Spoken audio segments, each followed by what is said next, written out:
Vamos hoje então aí, pessoal, para Santa Catarina, Fortaleza de São José da Ponta Grossa. Cara, umas técnicas de construção para a época fenomenal. Bacana demais esse vídeo. Um abraço do Tartarugo. Neste vídeo, vamos mergulhar fundo na história da construção de uma das fortificações mais memoráveis de Santa Catarina, a Fortaleza de São José da Ponta Grossa.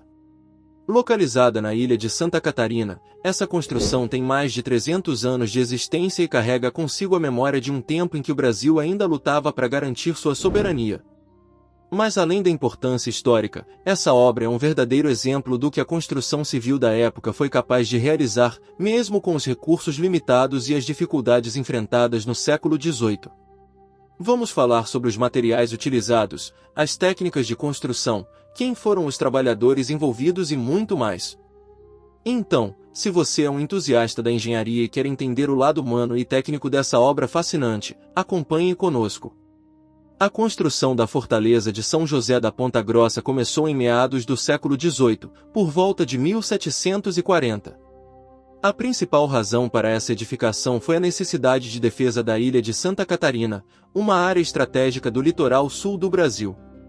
O governo português, preocupado com as constantes tentativas de invasão pelos espanhóis, decidiu investir na construção de um sistema de fortificações ao redor da ilha. A Fortaleza de São José fazia parte de um conjunto de 3 fortificações, com as outras sendo a Fortaleza de Santa Cruz de Anhatomirim e a Fortaleza de Santo Antônio de Ratones.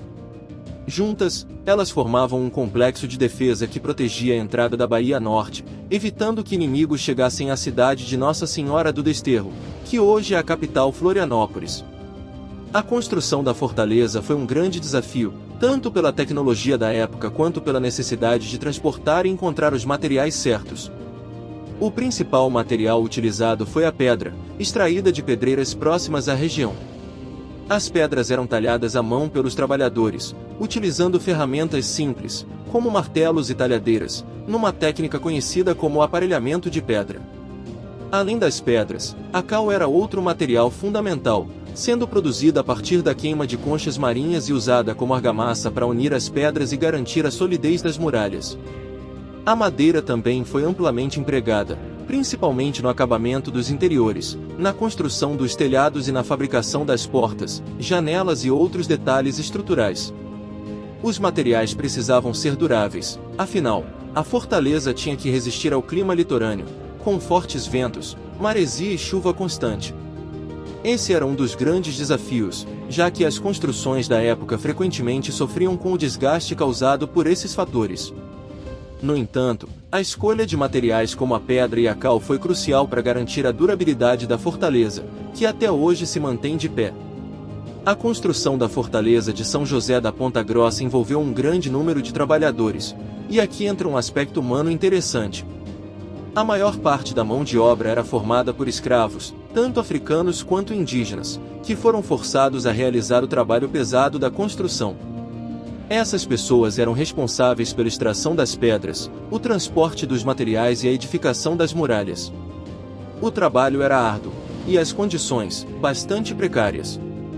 Muitas vezes, os trabalhadores passavam meses nas fortificações sem poder retornar às suas famílias.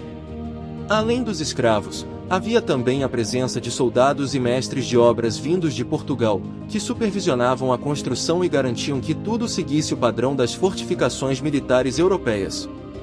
O engenheiro responsável pela construção foi José da Silva Paz, que tinha experiência em obras militares e foi o idealizador do projeto. Ele foi uma figura importante na engenharia militar do Brasil colônia, projetando diversas fortificações ao longo do litoral brasileiro. A construção da fortaleza durou cerca de 10 anos, com um contingente de trabalhadores que variava conforme a disponibilidade de mão de obra e os recursos enviados de Portugal.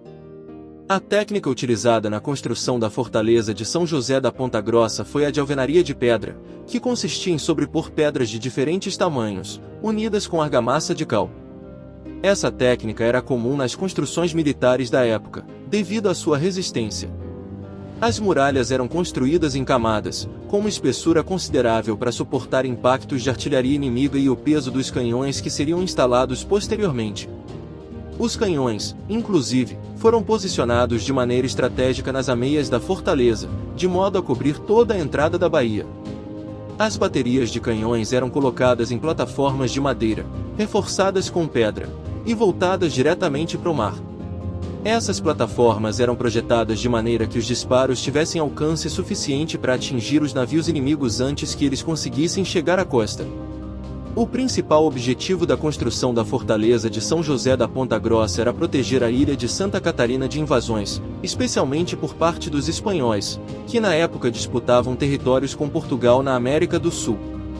A localização estratégica da fortaleza permitia controlar a entrada da Baía Norte, impedindo que embarcações inimigas tivessem acesso à área e pudessem atacar a cidade de Nossa Senhora do Desterro.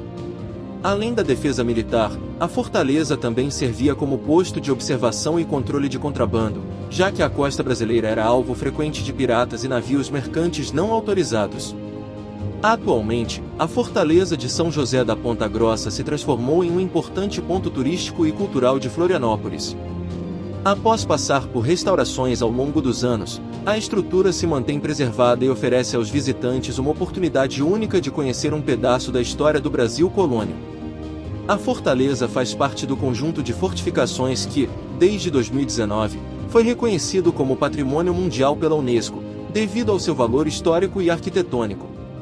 Hoje, a fortaleza é administrada pela Universidade Federal de Santa Catarina e serve como espaço de preservação da memória histórica da região. O local é frequentemente visitado por estudantes de arquitetura e engenharia, além de turistas que buscam conhecer mais sobre o período colonial brasileiro. A vista deslumbrante da Baía Norte e o imponente design militar das muralhas tornam a fortaleza de São José um destino imperdível. A construção da fortaleza de São José da Ponta Grossa é um exemplo impressionante de como a engenharia e a construção civil desempenharam papéis cruciais na história militar do Brasil. Com materiais simples, técnicas eficientes e o trabalho árduo de centenas de pessoas, essa fortaleza se manteve firme por mais de 300 anos, enfrentando intempéries e mudanças históricas. Hoje, ela é um símbolo de resistência e preservação, representando a engenhosidade dos construtores do passado. Se você gostou de conhecer essa história e quer acompanhar mais conteúdos sobre construções históricas e grandes obras de engenharia no Brasil, não se esqueça de se inscrever no canal, ativar as notificações para não perder nenhum vídeo, deixe o seu like nesse vídeo e compartilhe com seus amigos. Agradecemos de coração por sua participação. Até a próxima!